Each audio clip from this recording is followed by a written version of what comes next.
Yeah. I always go to, like, I got one last year. I always go to Best Buy and try to get like a high end one, but I asked for the open box. Yeah, I went to Target and they don't have any. The display ones are just plastic, and they don't even have Yeah. anything. They have like four things in stock, and they're not the ones on display. So like, well, here Oh yeah. because they can't sell you anything that's cheaper. If they're gonna sell you anything, they know you got Trump money, so they're gonna have you use your Trump bucks.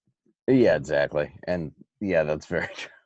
I live And in they're an inner playing. city. They're like, oh, white guy who lives here, you don't have any other money. This is your fur coat. This is what you're doing right now. Exactly. Yeah, yeah. Doing on there. Oh, are you okay with the loss of the young coach Don Shula that he passed away from COVID? Are you okay Uh, with that? I don't need. I A gotta look very up who young that is. 90-year-old coach that died during coronavirus. Is that what he died of? Well, no, he's 90, but I've literally seen 5 posts going R.I.P. Don Shula. Coronavirus is tough. It's like it wasn't. Shut up. He's He was 90. 90. He was And 90. and he's an NFL coach. I mean, he lived through so much racism and beating people and rape. I mean, like the virus wasn't going to stop him. No. Are we live yet? Yeah. Okay. Sorry. I didn't know we were I still just hit the button. talking. I don't know. Don't worry. I'll cut out any part where I use controversial Don Shula stuff. Sorry. Yeah, listen, you don't want people. I mean, the guy's 90 years young. The fact that he died, it's a shock to the world. It is, and I can't wait till the stats come out. It's like another old ex-NFL coach dies of coronavirus. So many more for us than China because they don't have football. Yeah, as opposed to all the ones that are currently dealing with concussions and horrible head injuries and everything else that the NFL tries to hide, or the fact that they blow all their money and then they break a bone and then they're living in their parents' basement. Not making it to 90 and dying of a cold is the best case scenario for an athlete. Oh, it's way better than the old Junior Seau method, or it's like, Yeah. which is a fun one, and or Aaron Hernandez, where you get a great movie deal out of it. Yeah, except you're not really around to see it because you buttered the floor of your cell and then ran until your neck broke. But still, if I had to choose, if I had to go through a simulator and become one Patriot tight end, I'd still choose Aaron Hernandez over Gronkowski. I'd still pick it. Oh yeah, and I'll tell you why. That name is gonna go down in infamy. Nobody is ever gonna forget Aaron Hernandez. What's incredible is what a great athlete he was, but he was living like 3 or 4 different lives at one time. And that really impresses me. It's like he was a gangster, he was in a homosexual relationship, he was a family man, and he was a New England Patriot. That's not easy to do. No, he's the Jamie Foxx of murder football. I mean, he really is. He does it all. It's like you're like, wow, he can do that too, and this and that. It's amazing what he can do. Yeah, the only thing he didn't do is get away with it. But still, people kind of think he shouldn't have been locked up for it. Yeah, because he was gay sometimes. I love having that in your back pocket. It's like OJ. If that was the thing back then, OJ would have gone, yeah, I was gay sometimes too. I didn't know. I actually loved Ron. I didn't love her. That's who I loved. He was my lover. I was killing the bitch he was fucking. She was just there. Oh, I think she was there. One of my favorite episodes ever with you and Anthony is when you were going on about If I Did It and broke down that whole watching him do that interview where he forgot at one point, OJ, that he was just talking about a book and just confessing to this murder. He just confessed to the murder, and then I keep seeing all of this stuff saying that they believe it's his son. Like all these people believe that his son is the one that did it. And it's like, it doesn't really explain the blood on his car, the blood on him, waking up Kato Kalin in his little, Will Smith, pool house that he was living in. None of it makes sense, but all these people really, like maybe his kid was with him, but I just don't see it. I think it was entirely O.J. Simpson. Oh, without a doubt. But I like the idea. People are like, oh, it's like Fight Club where there's not really 2 people, but maybe there is. Or it's like a Bates Motel scenario where it's like, mother, she wanted me to kill him. It's like, yes. No, he's just a murderer. He was awesome at football. He got himself in movies. He works hard for what he wants. If he wants someone dead, they're getting dead. If he wants to be on Twitter, he's getting on Twitter. That guy is living the perfect life. He did it. He is, and yeah, it's not a Tyler Durden situation because Tyler Durden half the time is Tyler Durden. He was just a murderer for 10 minutes. Well, that we know of. I would hope we Well, find out there's so much more, and this is like, that's the one. He's his head. He's like, that's the one they got. I oh, got when so. he dies, there's just a crawl space of white women. Oh, and he's just got like a John Benet Ramsey belt buckle. He's like, oh, you didn't even see this one Yeah, coming. it's like, I did it all in the 90s. Oh, if they're blonde and they're white, I killed them. That's You what they bet. are. That's what I do. She was also fucking Ron. They all fucked Ron. Ron was fucking everybody, kids. Ron did well for a waiter, though. He was pulling in some tail. Yeah, but that's L.A. waiter. L.A. waiters fuck. That's They true. definitely do. Because, I mean, because they all can pretend like they're going to be actors. And someone's like, it's kind of like in comedy. It's like, be nice to the person under you because one day they'll be booking something. You know what I mean? So it's Right. like, tip that waiter well or maybe blow that waiter because one day he might be directing something. Yeah, one day he might return sunglasses to your house and get beheaded. If you're lucky, and then you get mentioned in so many movies, in so many times, your name gets dropped so hard. There's nothing better. No press is bad press, you know? He did get a career. He got a book out of it. It was written by his dad because he just took OJ's book and wrote, I did it. He just made the if I very, very small. Yeah, it's true. OJ did kind of make him a star, in fairness. Do you remember hearing about him before this? No. Nope. Thank you, OJ. Remember the waiter, Ron Goldman? Or was it Ron? Yes. Yeah, I'm calling him Ron. I don't even remember him. I know it's a Jewish name. I know the dad had the big mustache. Yes. And I'm not knocking mustaches, but his was very large and unsettling. I don't even know what he looked like. I don't remember him. I mean, that was a long fucking time. I was watching basketball when it happened, the chase. Yeah, the last picture, when I saw him, there was a lot of red. So that's the only vision I honestly have with that guy. It was the Picasso J. Simpson. That's what I call it. That was tough to say. I'm happy I pulled that off in the first move. But yeah, I was the same as you. I don't know what he looked like. And when I was young. I was in middle school when that all happened. So I remember being in the library when they aired the trial on the radio. What was it, 93, 94-ish, right? No, I think it was 95 when they actually read off if he was guilty or not. Read the verdict. No, but I meant like the whole chase. That when he did it, and him and AC were driving 12 on the highway. I think 93 or 94, right? Because it was when I think the Spurs were playing the Knicks. It was during an NBA Finals, and I remember watching the game, and then it was like the picture-in-picture, which, by the way, back then you were like, ooh, look at the technology they have. Yeah. That's amazing. And just watch this, and they're like, wait, OJ's in there? And then he has a friend that also has initials? That's weird that they all have initials. That's what I thought was interesting. Yeah, you had AC and OJ and like whatever. Was it AC? What was it? Yeah, he was AC. His name was Al Cowlings or Cowling. It wasn't like his first two. It wasn't like Orenthal James or whatever. It was his last name too. It's like, all right, that's what they just did with black people. Then they just branded them with letters because out of football because it was easier. Yeah. Long story short, he's headed to the border with his wife's head. I just love there's still not a better one. That one having Kato, all the players were, and what that spawned. Think about all this. That's bigger than Happy Days. You got the Kardashians out of that as a spinoff. I mean, so many things came out of OJ. It's incredible. True. It is responsible for the Kardashians, which I kind of hate now, but that is the most successful reality show ever is based off of that. And then, I mean, their dad died of karma. Right. Yes. That was the other daughter's name, the one who got aborted. Karma Kardashian. Yeah. Cochran died of karma. There's a whole bunch of people that died. Judge Lance Ito. They did Dancing Lance Ito's. I think he had a court show for a little bit too. Marsha Clark became pretty famous. Like so many things came out of that. She was really famous, and Mike Myers played Ito for like a year and a half. Like he had to love the fact that he was the closest thing to an Asian on the entire cast of Saturday Night Live at the time. I mean, Rob Schneider is kind of Asian. He's like, I'm right here, and they're like, nah, you just do copies. Yeah. Dude. Just keep you just say 2 lines. Yeah, do copies. Don't worry, do copies. Be nice to Sandler. You'll be okay. You'll be fine. Ride those coattails. Can you say you can do it in 43 movies? Then you're going to be just fine. He was probably starting to gain weight, figuring Farley was going to die and didn't know Kevin James existed to fill it in. So he's like, I'll have to get fat so I can be that guy. Yeah, exactly. Can you just yell, you can do it? And that's it. Kevin James is probably very secretly happy that happened. Kevin James, I don't think it's a secret. I think he's psyched. I think it's out loud. Thank God he celebrates Chris Farley's death every year. Oh, every day. You know what I think would happen with Farley, though? Because he did Beverly Hills Ninja, which wasn't a bomb. He just hated it.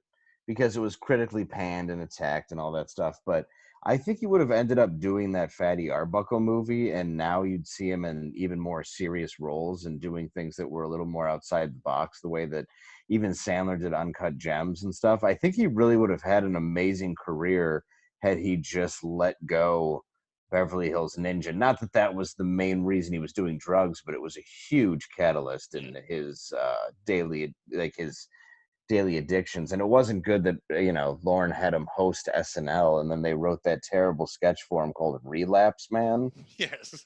What a shit thing to do. Yeah, but also we all would have done it. Like, it's like at the same time. No, we all would have done it, yeah, but at the same time, it's like he he was a star. I felt that was always a little bit weird that Lauren made him do that. Like there was something a little maniacal behind that. Yeah, well, Lorne Michaels is just like a talent trafficker. That's all he is. He just takes things that need it and makes them own them. It's like then he'll try to find some way to make you always owe him forever. It's like, here's your cone heads, now give me money. It's like he's just putting things out there forever and just branding them. Well, I believe he gets a percent of everybody's career. So I can't even imagine the level of where that might. I can't imagine how much money that guy possibly has. And I mean, in fairness to him, he did reinvent comedy. I mean, he did bring out the sketch show. He was very good at, taking Second City's idea and selling stolen bits to Lily Tomlin, but he made a great career. And stealing all the people from National Lampoon and just rape. I watched that documentary, just raped their entire closet and said, here you go, and just put that out there while they were trying to do it. So no, he's just an evil Canadian overlord. That's all he is. He's not talented at all. Dana Carvey does a better impression of him than he does of him. It's like, Yes. Mike Myers stole that too. Oh, it's awful, but I would sell my soul to do it for a minute. Why not? That's what I find interesting is Mike Myers stole that Dr. Evil character from Dana Carvey, because Dana was supposed to play him in the movie, and somehow he's just like, nah, I'm just going to do it. Because I know Mike Myers wrote it, so he did his impression and then never talked to the guy. And now it seems like Dana Carvey's coming back a little bit, and Mike Myers, ever since he made that Love Guru movie, is just, he deserves nothing. And then he had that. That's way better than that ninja movie with Farley. I mean, way worse. Better. Way worse. Yeah, way worse. Yeah. And well, his appearance in the piece of shit Queen movie is even worse. That forced character, just so they could be like, remember in Wayne's World where we bobbed our heads to this? Yeah, we do. Yeah, why are we doing this in this movie? Well, I think Carvey's resurgence comes from that Hulu documentary, which was fantastic. That I reminded everyone about that show that had so much talent, and it would have got more press if Louis didn't go jerk off in the corner. And everyone's like, "Oh no, now Louis in it." And everyone's like, "And they got Louis." And then you watch it now, you're like, "Oh, they got Louis." And they got this unknown sex fiend. Yeah, it's. Did you watch that documentary? I did. It's great. Well, I love that show. That was my favorite sketch show probably ever, next to like Kids in the Hall. It was so brilliant, and I hated how short-lived it was. I never saw it till afterwards. It was the one season I never caught on to it. Kids in the Hall I grew up on because that was one of the few things on Comedy Central when Comedy Central first started. You'd watch bad Wayne Brady, Tom Rhodes, and Janine Garofalo stand-up clips for 8 hours, maybe a Brett Butler special, then you get Kids in the Hall. It was just like, this has to be the only good thing on everything, or the English version of Whose Line Is It Anyway? Like, that was their programming. Yeah, you did get some Ryan Stiles, some Colin Mockery, and then, which I actually liked though. And then I like them. Yeah. I didn't like the black-haired swarmy guy who was also like, I'm happy they traded him for a Wayne Brady. I was very happy. Oh yeah, Wayne Brady was way better. And I liked the host. We actually had the host on our show once who kind of created it. And I just asked him how much he hated Drew Carey, and he just laughed. He's like, no, I don't. I'm like, you have to hate Drew Carey. Well, he must hate, what was her name? She was like, for a minute, she was like an attractive Aisha Tyler. When they tried to bring it back. Yeah, and he was like, let's get a hot black lady. Like, black people aren't watching improv. Like, well, they are, but it's called Wild and Out with Nick Cannon. That's not improv. That was when I went to a black school for a year. That's when they yelled at me in the showers. They're just screaming insults. And my only comeback, I was like Rabbit. I would have to like make a comeback, and I would just make fun of their moms because it was very easy, and I'd watch what's happening. So I had some backup, and I would just do Shirley Hempel lines and win. And they're like, all right, you're one of us now, yo. It's interesting how they are in blue and red colors, and Nick Cannon wins. Yes. Like, it's Blood vs. Crips, and Nick Cannon's group wins every show because it's his show. That's fair. I have I no mean, problem with that at all. I mean, yeah, if you want to put me on it, I'll do it. That's Although how I gang warfare works. It's like you there's, run shit, you make two people fight, and you're just the black guy with money at the end. yeah, oh God, that guy's got so much cash for, For what he what? is. For what? Think about name off what did he really do? I have no Drumline? idea. It's not him. And also Drumline isn't good. If you went to Hey, you Grambling watch your mouth, sir. Yeah, I always loved watching that. Remember that? What was that You're football right, it coach? isn't good. It's great. That What's black that? football coach who was like the greatest black football coach. Like, what does that mean? Like, there's other black coaches. Like, Oh, but you he was mean like you mean Eddie something. a movie that comes out every 2 years? That movie? Yeah, I like the old Bill Burr bit. It's like they were an all black swim team, and he's like, get out of the pool, and he just Yeah. Yo, Well, even the new one that just came out on Amazon, for like the early theater release, is about a basketball coach starring Ben Affleck, oh where god, he's yeah. dealing with like the new black kids, and you look at that, it's like, how many times are you gonna make this movie where a guy steps up to like this turbulent place and convinces black people that they can be good at sports too? Yeah, and stop putting people from Boston in movies about white people loving black people. That's a lie. You know what I mean? Yeah, They don't. Not true there. No. If you're not Ellis Burks, they don't care. It's like, get out of here. It's like, deep black guy cut. That's all. But back to Chris Farley, I believe you. I think that Chris Farley could have been a John Goodman career. Because I think you needed Goodman at the beginning was not the actor we look at now. He was fun and fat and could play silly things, but is obviously a better actor. But I think Farley could be put in the right role and play a lot of Southern fat bad guys. I think he could. I mean, also with Goodman was interviewed on Inside the Actors Studio, R.I.P. To that guy. And I remember it said that in school he got a B in acting in college. He said he never felt that he was that great, but over time he got better and better. But I mean, he was a movie star as he was getting better. Wait, is acting just a class? Yeah. There's no specifics to it. I just passed acting. It was me and De Niro and Owen Wilson in our class. I think he did if I remember right, I think he did the theater route, the New York theater route, but he was still not like great, but he just had the right audition at the right time and ended up, because remember when they threw him in everything for a while, like King Ralph and Matinee and like Babe, and just because he was fat. That was all it was. Nothing. You look kind of like Babe Ruth. You're in fatty. Like there wasn't anyone else in the room when they're like, "Who are we casting for this?" It's John Goodman. That's it. It's John Goodman or Roseanne Barr. That's the two we're choosing from. Well, exactly. The guy could hit it out of the park with a cigar in his mouth because he had the weight and ability behind him to hit a 40-mile-an-hour fastball. I wonder how many dying kids he told was going to home run and didn't. They didn't have like recordings back then. I'm sure that Babe Ruth did that all the time. Like that was his like John Cena Make-A-Wish where it's like, I'll hit one out for you. And then he fucking struck out 4 times. Who cares? The kid dies. No one's going to know. Then the one time it happens, he's like, write it down. Yeah, exactly. Well, yeah. And he probably did it to like 20 kids every day where he's like, yeah, that one's for you. And then he would just leave the place with a big cigar in his mouth and go and try to hit homers. If you cut out the last part homers and his name at the beginning and put Michael Jackson in, it's the same thing. He'd take out 20 kids, he'd walk off with a cigar and say, that one's for you. Just walk out. Well, I think Michael Jackson's odds of pleasing kids, or at least pleasing himself with kids, was far greater than the Babe. Excuse me, Mr. Landau. How dare you disparage his name? He never pleased kids. He gazed into their assholes. That's what he liked to do. Like a kaleidoscope. He would step back and just stare through a young, clean. Wait, probably not clean. I guess a kid shits themselves way dirtier than an adult does. They're not working. They're not cleaning in there. That's gonna be a gross look. Yeah, being a father just makes me detest. I don't understand why the laws in this country are not stricter about killing those people. There's a million things wrong with people. There's things people can't control that way, but that's one you need to be put down for. You're 100% right. I have 2 kids. Dave, I'm going to guess you're the same way. Even before you had a kid, I'm guessing you didn't find him sexy. I've talked to you enough to go. It wasn't like the kid. I have people say that now that I have kids. I think that shouldn't be the disclaimer. The whole time. Yeah. Now that I finally realized how wrong it was. Now I'm thinking about what people want to do to my kid the way I wanted to do it to theirs. And I'm like, whoa, easy. I'm like, oh, crazy brain. No, I agree. Yes, but yeah, I definitely yeah, I would say that I would find them appalling before because I just didn't want to be around. They were loud and noisy Oh, and seemed like a real problem. and how And do you now they're shut the them up? yeah, Zip. now they're yeah, now they're the best. So Oh, when they're your own, they're great. And believe me, every comic says this. You hate other people's kids sometimes, but I don't want to fuck them. no, no. I want to hate something. I'll call an ex. Heyo. Uh, But it's like That's why they should just I think they should just remove these people's hands, chemically castrate them, and then like seal their lips shut so they can only drink through a straw.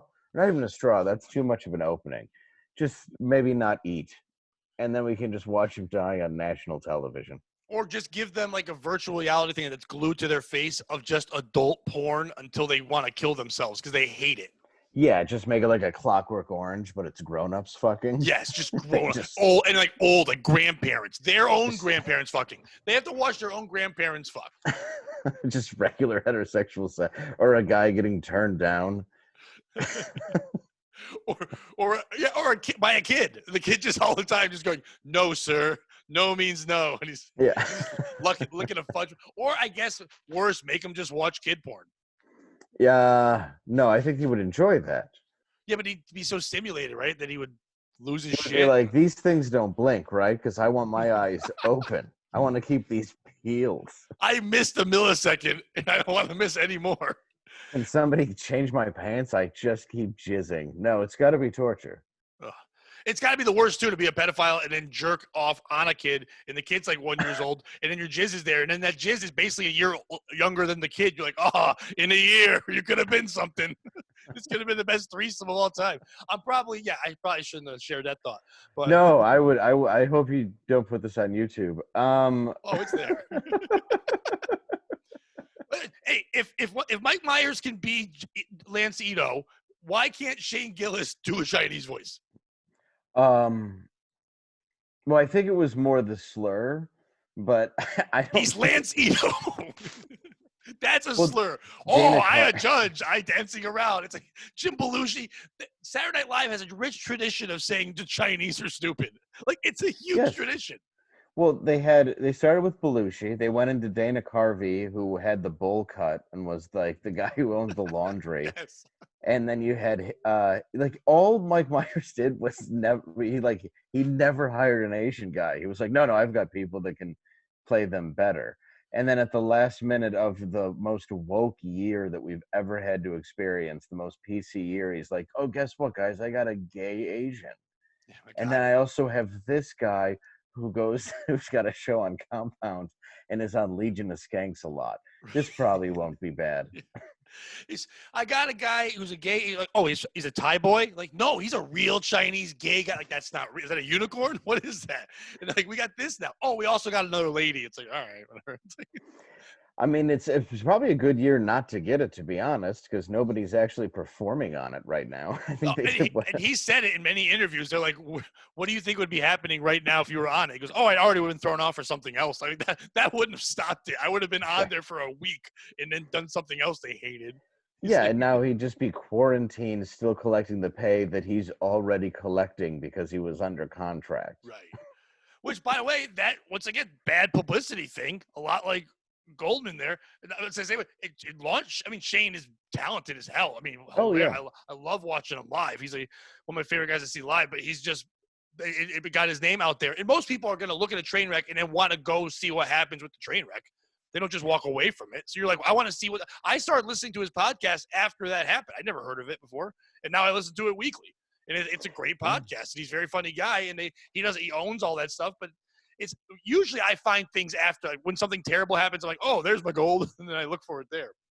Yeah, we're in this weird age bracket where I guess they call it like exennials, where we're not millennials, but we also don't feel like we're quite Generation X. And what's interesting about it is we have this idea that it's like it's all about late night. We got to get on SNL, we got to get on TV, and it's like it's hard for us to grasp that it's changed into the fact that you kind of create your own thing. And Shane's gotten more attention, I think, off of being thrown off of Saturday Night Live and doing shows I shouldn't say consequence, but as a result of it. I mean, he has a ton of followers now. He's staying at Stanhope's house. He's got support from the comedy community. And I remember years ago, Shane emceed for me and my friend Matt in Harrisburg, Pennsylvania, and he was great then. I mean, he's just a funny guy. He knows what he's doing. He's a growing comic, and you know, Dennis Miller talked a bit about how when Lorne Michaels looks for people, he wants them to be malleable. He wants to be able to mold them into something that he sees as marketable. And I think it's really cool to see how Shane is now marketing. He's molding himself into something because the mainstream turned their back on him. And I think they're doing that to a lot of people. And a lot of people will disagree and say that he deserved what he got for saying a word, but you have to look at context. And yeah, like even if you don't like the joke or anything, to just ruin a man's, like, their attempt was to ruin a man's life. And that to me is what bothered me the most about the entire situation. Like, don't like the guy. What does it matter? Right, but why only do it to comedians? If you're going to be that person, Joe Biden's out sniffing folks. Yell at him too. You're the same people, and he's okay to sniff folks and do that corn pop racist fucking thing that he did where the black people are rubbing his legs and making their hairs pop up. And they're like, oh, he can still be president. But Shane Gillis a while back did something. If you're going to cancel people, do it all the way across or shut the fuck up. You know what I mean? Like, not just comics. Who cares what Shane Gillis has to say? Biden's going to be a sniffing president. Yeah, look, he's not going to be president. I know, but it's just fun to say. Not even close. The only person that could beat Trump would be if Melania, not Melania, Barack's Hillary. wife. No, well, Barack's Hillary wife. Or... If she came out and said it, she might win. She doesn't need to know it. She's been there. People like her, and she's good at basketball, and she makes kids eat broccoli. They'll fucking vote her in a heartbeat. Yeah, she doesn't sniff people. Well, that's the issue. Is this crazy, this crazy double standard though, where. With the Brett Kavanaugh thing, like I don't give a shit what happens to any politician, because I bet if you reached into any of their, backgrounds, you can see all the shady shit that they did. You can read plenty of stuff on Biden that he did that's absolutely horrible. But you brought in Brett Kavanaugh and, essentially embarrassed him in front of an entire country based on one woman's word, part of launching Me Too, part of all this stuff.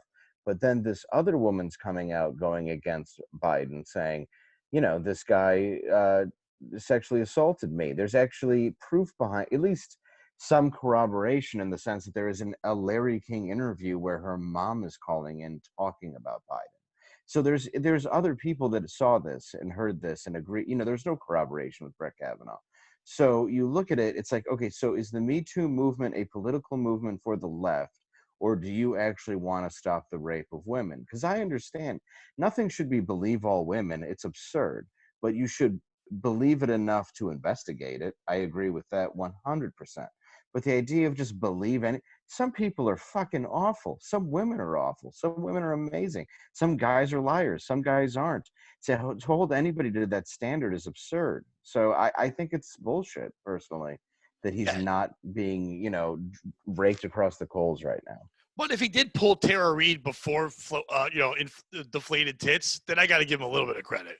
I think it was a different Tara Reid, yes? It is, but it's so funny that I'm going to keep pushing that. Everyone loves that it's that Tara Reid. I'm like, it's not.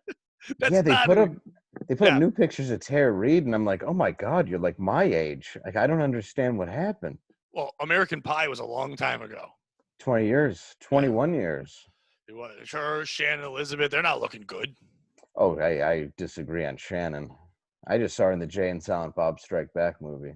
You just saw that?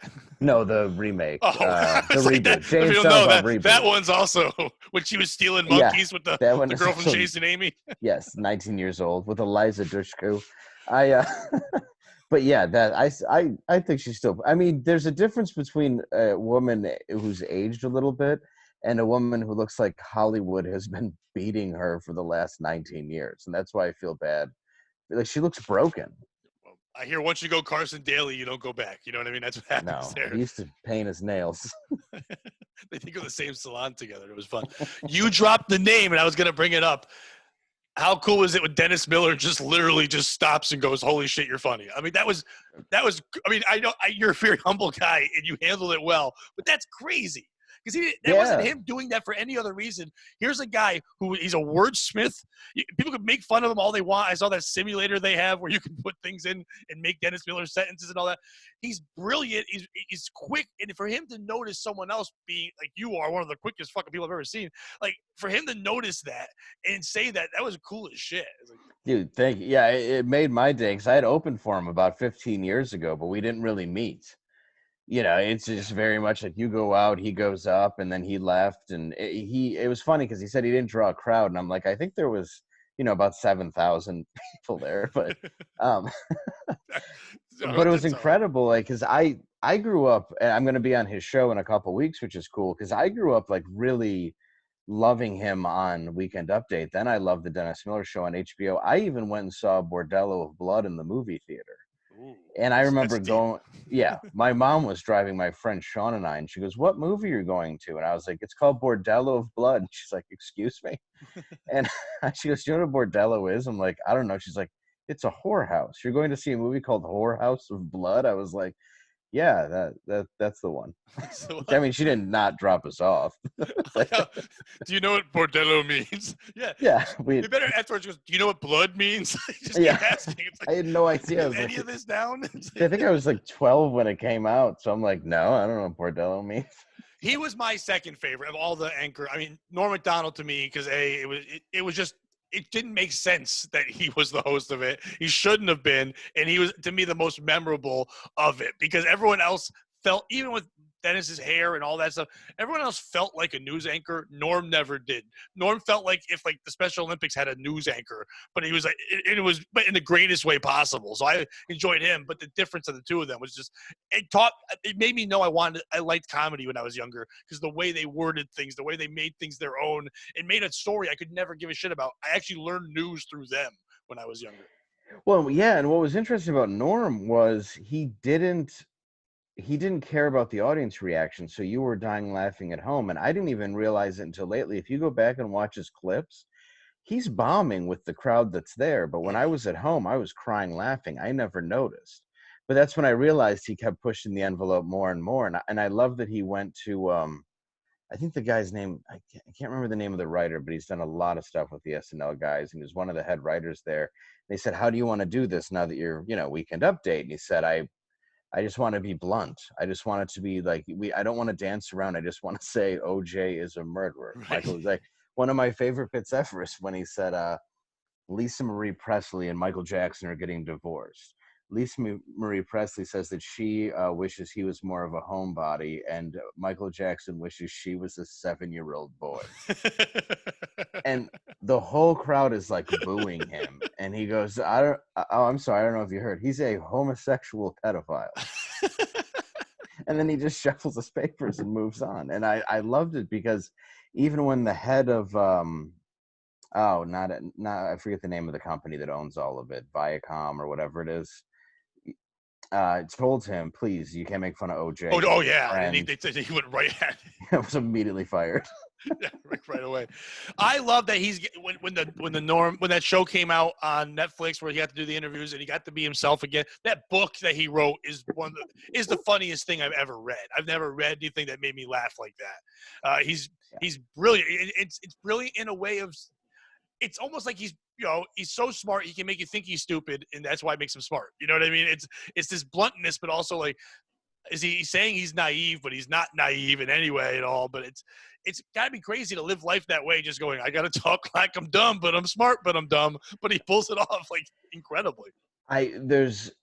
He's probably the only comic where if I see a specials coming out, I'm guaranteed going to sit down and watch it and laugh the entire time. And I'll watch it a couple times because I know I'll miss things because it's just the timing, the way he does it. The last special he put out, the Hitler's dog thing, whatever. Brilliant. It's so funny. I was in tears the whole, and even the one before that called Me Doing Stand-Up, and it's just him talking about and I'm a recovering alcoholic, and my favorite bit on that is how recovering alcoholics say they have a disease versus his uncle who has bowel cancer. Yes. It's so brilliant when he's just like, what does yours do? He's like, "Oh, well, sometimes it's a searing pain, and other times it's more of like a knife wound or like a seething pain." But I do know it's going to take my life. What does your disease do? And he's like, oh, it makes me happy. It's just fucking great. He has so many good cancers. Like one of the few guy with the battle cancer. It's like, you battle cancer. You gotta have that battle. There's no battle. You lose. Yeah, he's like, you either wait and it goes away or you die.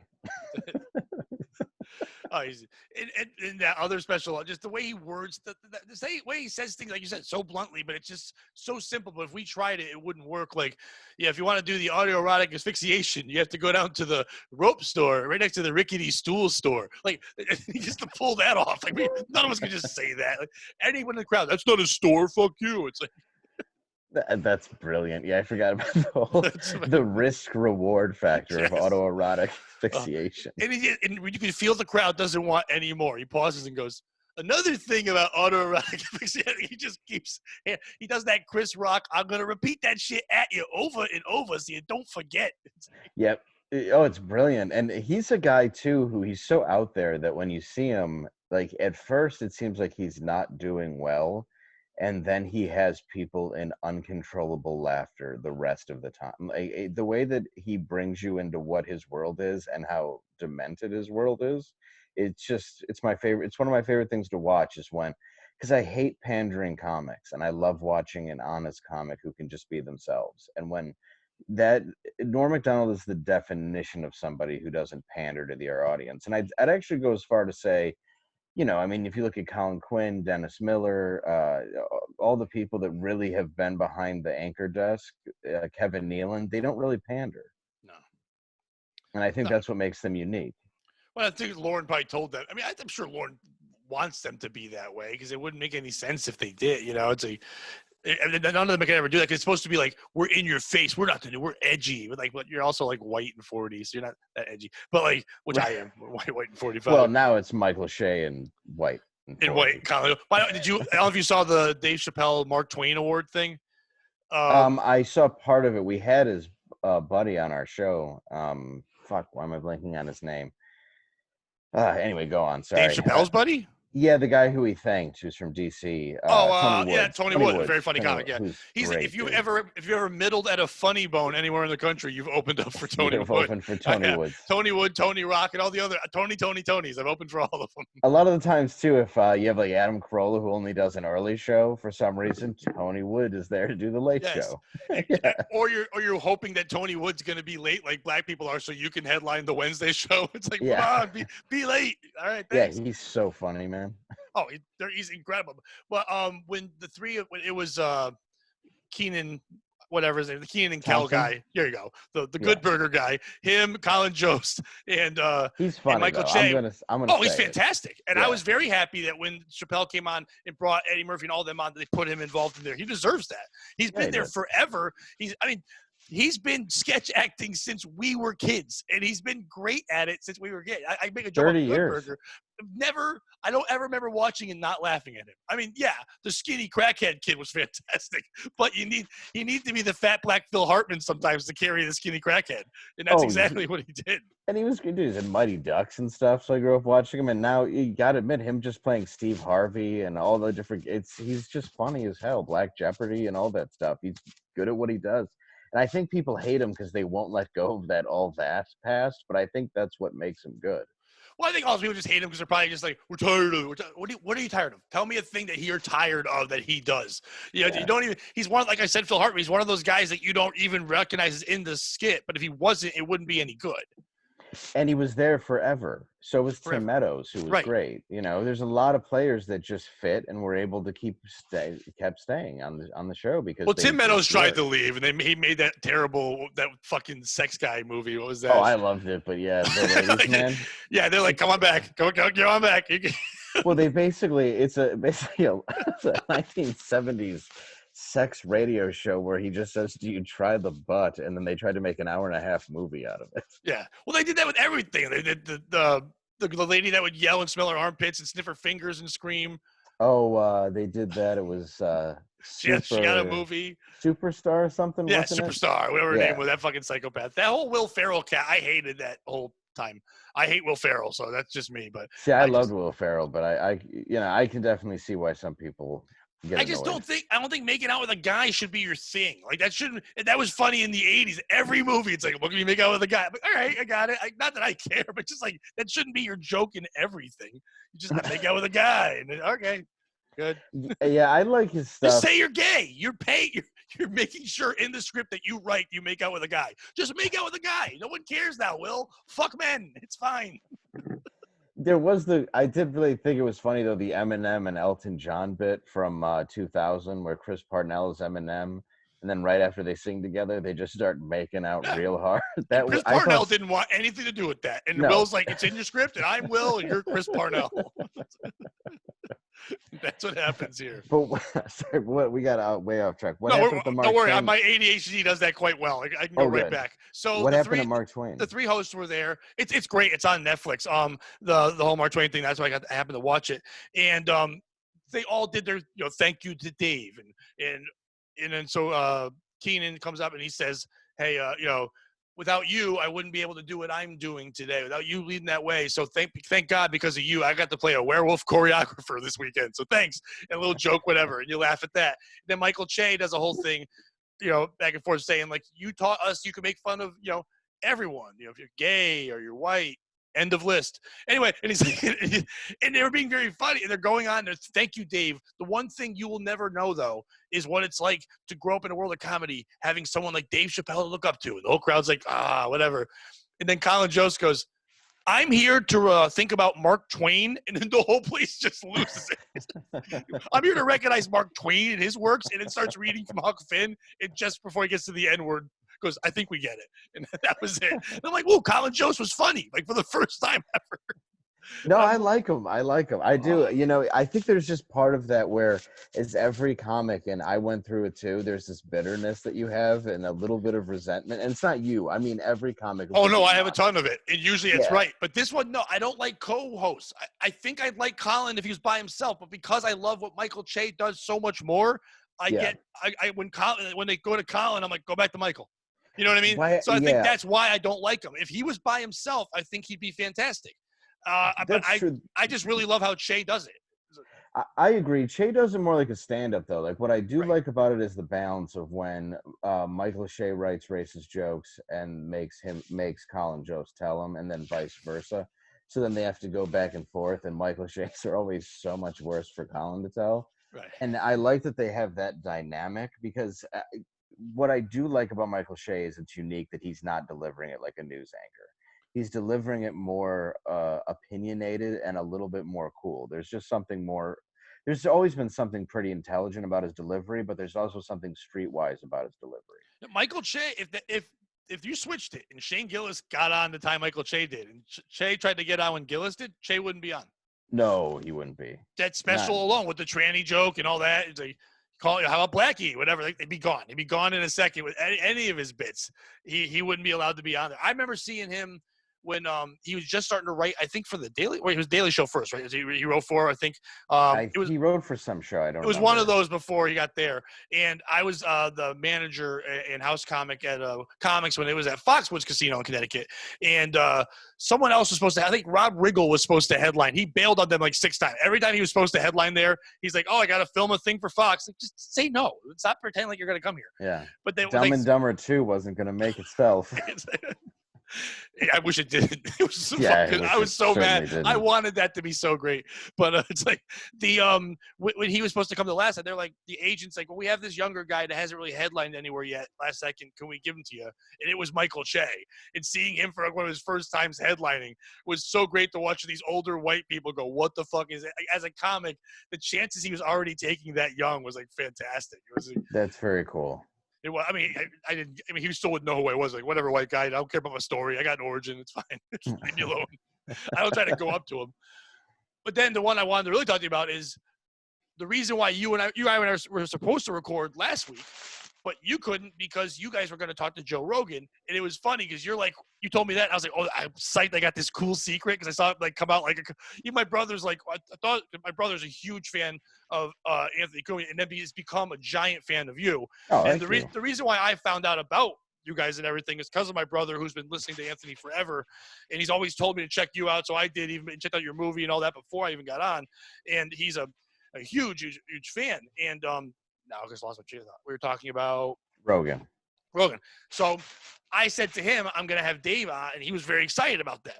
So he says to me, and I messaged him and said, it's going to be wait till next week because, they're going to have a special guest. I was like, I want you to find out who it's going to be because Rogan doesn't do anyone else's shows. It's insane. He's never a guest on anything.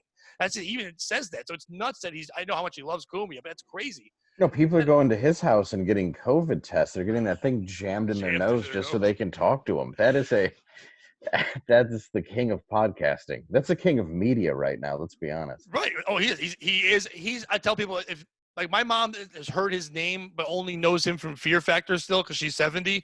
And I'm like, sure. I go, here's the thing though. The guy you know from Fear Factor is now the Johnny Carson or David Letterman of podcasting. I mean, he is the name. He's you could say it's Marin or whatever, but no, Rogan's the one. The Democrats got scared because he said something. You know what I mean? It's like the influence he has is insane. 100% he's the Carson. And basically, Greg Gutfeld is winning late night. Right, yeah. I mean, the landscape is fucking changed. So it's something to see. Nobody wants to watch that English gay guy sing in his car with friends. I'm sorry, we're not doing that. I just saw a clip the other day. Unless it got T-boned. Yeah, that would be great. If they got like in a car accident during it, him and Steph Curry while singing Frozen themes got hit by a Mack truck. Yeah, I'd watch that clip a couple times. Yeah, comedians in car accidents getting coffins. I would love to watch it. Oh, that's gonna be on Compound now. Hopefully, hey, if you need a host, guys, let me know. I'll host that. But I was telling my brother about that, and we had to reschedule. And then I thought about it, and I was like, oh yeah, Dave had to go because they got Rogan. And I don't have like a lot of guests that a lot of my fans like. And I was like, Dave's the guy they like. I lost my Rogan so he could have the actual Rogan. I was like, God damn it. It's like, no. But it was perfect timing to do it here. I heard you talk about on there. You're writing another movie? Yes. Yeah. I'm writing a movie, but this one's way more kid friendly. I'm doing it. You mean the King of Detroit isn't kid friendly? No, who knew? I didn't even know that cuckold was a thing when I made that whole disturbing scene. But I kind of made cuckold has always been a thing, but people weren't. I mean, when that came. Listen, we all look at porn. We don't. I hate when people do the joke. Oh, you seen that? You gross thing. Like porn shows you, like Netflix, stuff that you don't want to watch. You can see a thumbnail. You're gonna hit something. Once you see an old guy with a gray beard, it looks like a sea captain, getting ready to be a human Zamboni and clean up a black guy's jizz on a young girl's lap because he's the bad dad for that day. Yeah, I'm gonna click it. I gotta see what's happening. It doesn't mean I want to know what it is. Why does that have a name? It's just called the bitch. Why is he the cuckold? It makes you feel better about yourself. But the only thing that I was familiar with... I can't get that woman, and the black guy would never let me watch. He'd be like, get the fuck out of here. You wouldn't let me chill. I've never been in a place where a black guy was like, hey, you want to watch? Never. Well, unless it was a home invasion, then he'd be like, hold her hand. Hold her hand. I don't know if you know this, sir, but I'm from the hometown in Connecticut that's the most known for home invasions, Cheshire. We're the biggest one. And Anthony and I talked about it the second time I was ever on. It's notorious now for home invasions. Because I mentioned the town, he goes, ooh, home invasions. Like, is it just going up now? No, it was one time, but it's that one. It's the most one of the most famous ones in America. Okay. Years ago, if you look it up sometime, I will. But these two guys, like Russian guys, like snuck out of a jail and grabbed this guy. The guy can't say it alive, but they raped and killed the daughter and mother, and that was like down the road from where I grew up. I wasn't there then, or I would have like at least like knocked on the door. Hey, keep it down, or try to help out or something. It's like easy in there, kids. Stop that. You need someone to clean it up. A little Zamboni action. But writing them, you write it with somebody? Yeah, I have a writing partner, and that's who I wrote and directed The King with. My other friend Sebastian, I wrote The King with, but he's not doing as much anymore. So it's me and my friend Ken, and we're just trying to make something that's a little bit more family friendly because I already feel like I said, I have like the dark, dirty thing, and what I like is it keeps growing. So even on Amazon, like it had 1,500 streams last month, which at 3 cents a stream, who gives a shit? But it's the fact that many people are watching it is what is exciting about it. Like it did really well when it was first released. I originally sold it as a DVD after shows, like I was selling bootleg CDs, and to watch it grow from a completely unknown movie to the fact that a lot of people have seen it and love it, I really enjoy. And I like the fact that it's something people either love or hate. And that's what I think a lot of comedy should be. And that's fine. Hate it or love it. I don't give a shit. That's what I think is genuine about it. That's why I like Kevin Smith movies and Tarantino movies, and a lot of the people that came out in the 90s that kind of broke the actual independent film barrier, is they just make actual films for themselves. And Right. that's what I did. I made a movie that I wanted to watch. Do you find it easier to write with someone? I've always noticed the team thing. It's usually a comedian or someone like that, and then someone who isn't. And I've always thought that was because the talented person didn't want to type. And I'm the same way. I'm trying to write something, and it's like I always try to get friends. Like, I hate typing, or I don't know how to write a script. I can come up with the ideas. I need that. That you convince them they're also creating it. Are you that same way where you're like, No, oh, I'm no, 100% no. like, oh yeah, you had that. Because I have an idea now. I've been doing it on my Patreon every week during this COVID thing. I had an idea for a TV show about a retarded guy who woke up and he's not retarded anymore, and he doesn't know Yeah, what to that'll do. be picked up. Right. Well, if Always Sunny can get picked up, this can't too. It's a loving tale. But what happens is this guy wakes up like that, but his caretaker's just scumbag that's been taking care of him. This guy doesn't know what retarded was, and when things are wrong, so he convinces him he has to pretend to be retarded still, or he's going to get like in trouble. So now this guy's teaching this former retard how to be retarded and try so he can steal his benefits. And I've been So writing this with another he guy. gives him lessons to be mentally challenged again, even though. Because when he doesn't remember, when he was retarded, he doesn't know, like, I was retarded. All of a sudden, he's like, it's like the Matrix, where all of a sudden, he, like, the eyes wide open. He's like, oh, shit. We're actually writing a Matrix episode of one Yes. where he finds out all that anyway. Oh, it's called Not So Special now. That's the working title we have for it. And, Well, sure. and I have a buddy, because I'm like, I don't want to type. And so we do it every week. And he's like, oh, I have this idea. I'm like, yeah, that's great. Just keep typing, you know. Yeah, I've definitely had that when working with people. We've definitely had the one who's like, "What about a talking dog?" And we'll just look back and then just keep going. But my friend Ken and I met at Second City. We used to write sketches together and so we work really well together. So it is just a back and forth, almost like we're improvising, and it's fun to do because we both have the same sense of humor. And it's cool to finally write something that's kind of like, I just wanted to make something clean, something my kid could watch that's actually just kind of fun. Because the more and more I watch movies with my son, it's great. Like, I just watched Spaceballs with him. It's his favorite movie. And you forget how much swearing is in a lot of these movies because they're PG. And then halfway into it, I'm like, I hope he's not picking this up. But he doesn't. He just likes he likes to watch Rick Moranis get hurt as Dark Helmet. And he likes to watch, it's cool, like watching Gremlins with him. Like, he loves older stuff. And I've noticed a lot of that younger generation is more into the older cartoons, the older Warner Brothers stuff, the Bugs Bunny, like all the stuff that I still laugh at when I watch it with him is what he's connecting to. So there's a huge market for that kind of humor. Oh, without a doubt. I think a lot of it has to do with the fact that our generation can't let go of our shit. We are so, there's never been a more generation of like our nostalgia. Our shit is the best. Bring back the fucking Smurfs. Remake this, remake that. It's like, we don't shut the fuck up, so we don't let things shine at all, which I like, but it's like we just hammer into your head. So the kids are like, yeah, that must be better because the things we have now are just too Japanese or whatever. Like just way too Japanese. Chinese, you mean COVID?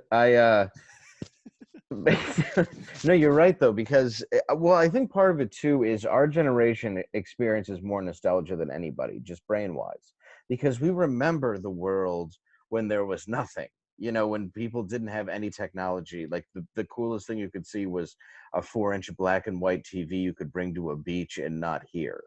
And then now we watch the fact that there's robots taking over the world. And, it's a total, like, we have more nostalgia than any other generation because what's happened in our lifespan is absurd when you think about it. The growth. Not only is it, what's happened is absurd.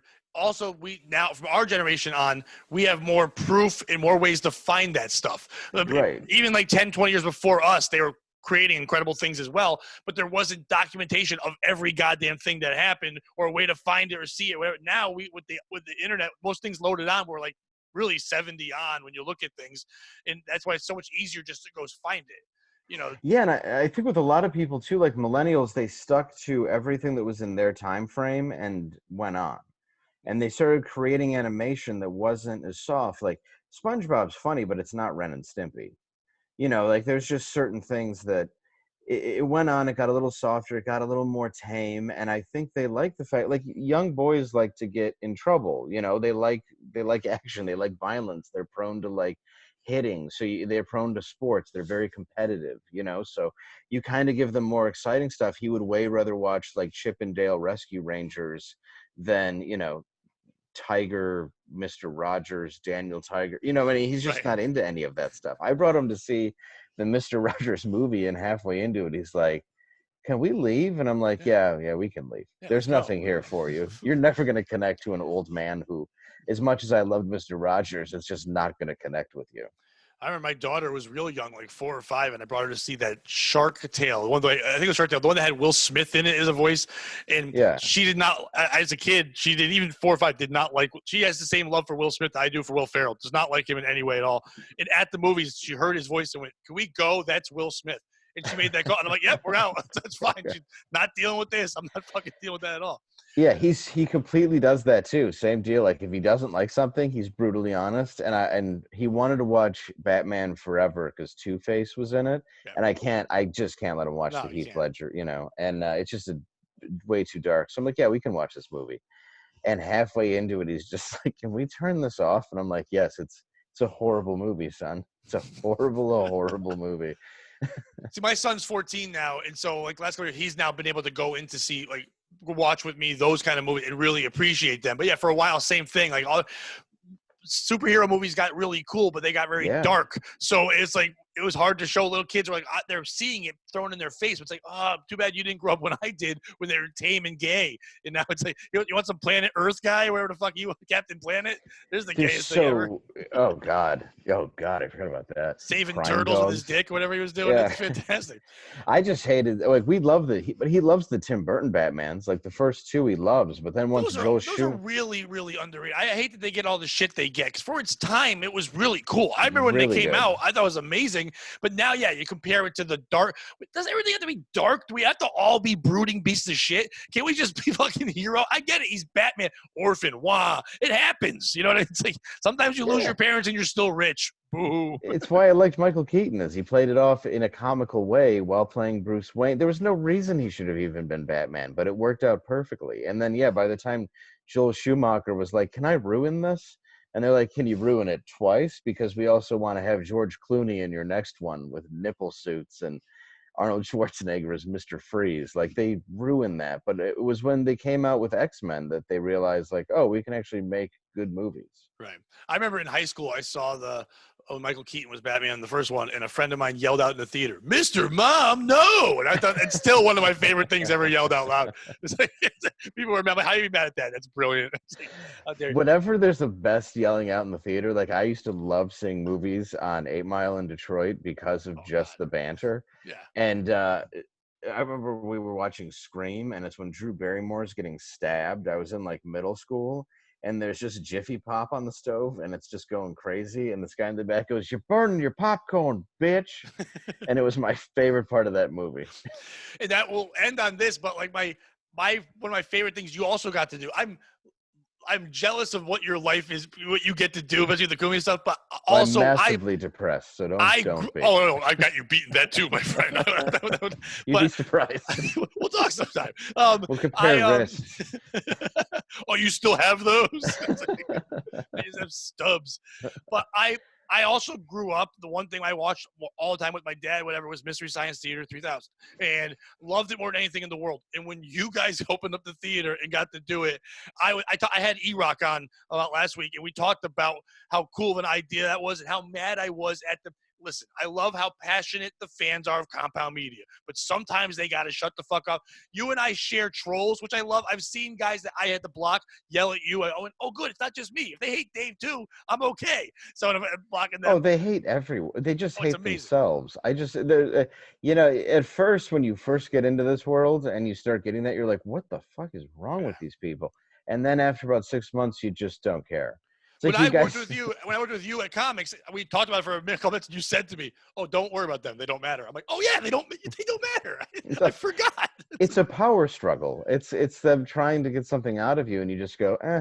Like, they kind of blew their whole wad at the beginning with all the threats and shit. So it's Right. like you can't go from here and then think you're gonna get me here. Like Yeah, this and is shit. especially when they were like every time they're like, "You suck, you'll never be back on." And I'm like, I'm on for my 9th time in less than a year. I think I'm doing okay. Like, I'm not the only guy available. I mean, I know there's some people, there's other people available. Yeah, there's a lot. Yeah, there's a lot of cool people that comment, but there's people that are fucking psychotic. They just, you don't have to. Here's what I don't get: what goes through your mind to write that to another human being? Well, they're lonely, sad, and they can get attention. They're That's what it angry, is. That's and all then they want. they can also hide behind a golden labradoodle emoji. So it's like Which it's sounds like very or an a weird avatar. Jet Li movie. It's like hiding behind a labradoodle. It's Yeah, like but it is. It's like we can just put up a fake thing and then tell you, and eventually you just go, all right, this is just mute and that's it and done. Whatever. Well, yeah. The I was mute's the saying fun thing. you guys got to do that, and it was cool. And then people are like, why wasn't it live? Shut the fuck up. I couldn't hear Twister as much as I could hear them. Shut the fuck up. Like, the whole point is to hear you two. If you don't know Twister, you shouldn't be watching. You're not going to get it anyway. You shouldn't go back, watch fucking Twister, and then watch this. And you said the best line at the beginning, because when you're talking about the theater, you're like, it's the perfect thing, because you guys get to be the black people of the movies. But it finally, white people got to culture appropriate that. And that's what Mystery Science Theater 3000. But Yeah, I and thought it was nobody. awesome. Thank you. And nobody watched Mystery Science Theater 3000 because they wanted to watch the movie they were watching. They No, watched it never. for the commentary. It's why I loved it. I went and saw Mystery Science Theater movie at the movie theater. You know, that's like People that watch first of all, I forget when I'm watching that those are real movies. I almost think like it's something they made up because it's so bad. And yeah, I think he just dug through and found stuff that had no copyright laws left. And even when they remade it, I wanted to hate it. I didn't hate it because it did have the same formula. They did a good job. It was fine for me. It didn't feel as real because like I liked it better when it first started because it was just not that it was raw, but it seemed authentic in how they were doing it. And then it seemed like they were trying to redo what they used to do. And it was just like, and then Patton Oswalt, like, fuck off. I don't need you. I don't need you. Go kill your wife again. You and OJ go fucking right off in the sunset. Oh, dear. Jesus. Oof, shots fired. I'm not going to open for Patton. I can't. Patton Oswalt, Mike Myers, and Eddie Murphy can go fuck themselves because why do they have to play more than 6 people in everything they're in? All right? Every time in the Avengers TV show and stuff, what does Patton Oswalt do? I'll play twins or triplets. It's like, fuck, you just find another fucking hobbit to play the one that looks kind of like you. We don't need to have just you 6 times. I'm available. You're too handsome with your mustache now. Which, by the way, did you really grow that in 3 days? We'll leave on that. I did grow in 3 days, and then I had a lot of hair accidents, so I'm wearing a hat now. Hair accidents. I've been doing this because it would be an accident if I grew it. I would just grow like just the fucking janitor sides at this point. I would have nothing else. I can't I've always I decided to cut my own hair and during COVID, and it turns out not a skill I have. No, I do it every other day, but I'm doing it now with nothing there. So you're just picking it and feeling for it. I'm used to it now. But if I ever grew it out, it won't grow much, just my face, but not my hair. I'd have to go to a barber. I couldn't cut real hair. I could just cut stubble. Yeah, I've always been afraid of going bald, and then now that I've seen myself bald, I'm not that worried about it. Because I'm not even gonna go the whole thing, but I had to full shave my head, and then I do this show, so I don't need 400 Edward Norton in American history. I was gonna say you just went hat to that. Just went from Bengals football coach to American History X in one slight move. I was like, nice. I look like if Edward Furlong didn't get shot at the urinal. That's essentially what I look like. Spoiler alert. Yeah. Spoiler alert. He reverts back to what the whole movie is about, not becoming. Yeah. Anything you want? Anyone can follow you anywhere. Anything you want to plug? Yeah, just go to compoundmedia.com if you want to subscribe. It's a great show. Pat's on here all the time. And then also my new album, Nimble Fingers, is available. Which is hysterical. Hysterical. I actually got to see you do a lot of those jokes when we worked together. And then usually when I do that, then I hear jokes again. I go, ugh. But no, I laugh just as hard. I'm telling you, man. Thank you. I love that album. It's an album I actually have on a playlist of comics I don't hate. It's called on Spotify. And it's fantastic. That people should definitely check it out. Cool. So, hey, man, thank you so much for doing this. I really appreciate it. Yeah, man. Thank you for having me. No problem. All right.